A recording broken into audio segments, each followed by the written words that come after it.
Melalui hadis Nabi Shallallahu Alaihi Wasallam, hukum kredit emas itu riba, haram. Karena emas, perak itu salah satu termasuk barang ribawi. Apa itu barang ribawi? Adalah barang yang kalau kita mentransaksikannya ada dua syarat. Pertama harus cash, yang kedua harus transaksinya saat itu juga. Misalnya bayar sekarang, ya emasnya sekarang. Nggak boleh bayar sekarang, emasnya besok dikirim dulu. Online misalnya, itu haram.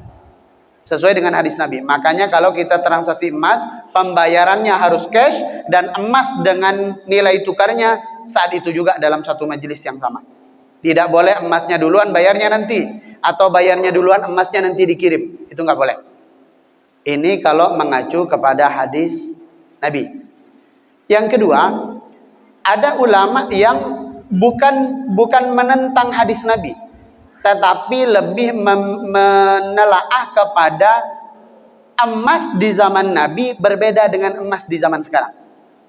Kenapa Nabi bersabda emas itu barang ribawi yang kalau ditransaksikan harus tunai dan harus serah terima saat itu juga?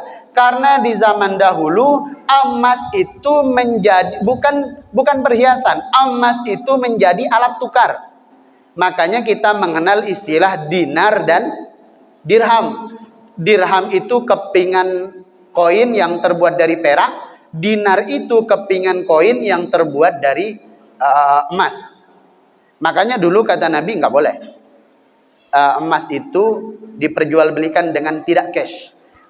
Sementara ulama yang satu mengatakan tidak ada satupun negara di dunia hari ini yang menjadikan emas itu sebagai alat tukar. Tidak ada yang menjadikan emas itu sebagai mata uang.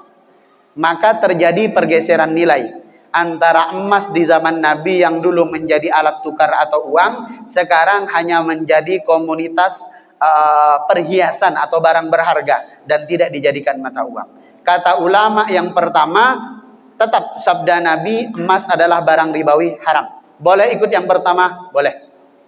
Ikut kepada ulama yang kedua tidak salah, karena telaahnya juga benar. Pergeseran antara emas di zaman Nabi dan emas di zaman sekarang sudah berbeda dalam masyarakat, menjadikannya sebagai alat tukar atau perhiasan.